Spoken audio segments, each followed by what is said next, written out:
अली अली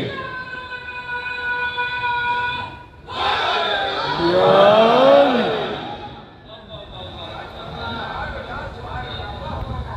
आज जो अली अली नहीं कर रहे ना, आप डिक्शनरी में कोई लफ्ज नहीं है बताने के लिए कि वो आखिरत में कैसा पछताएंगे।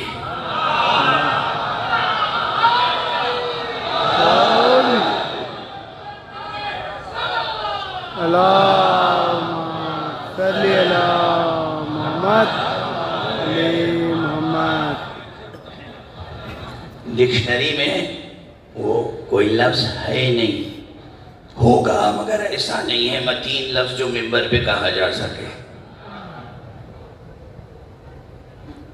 अली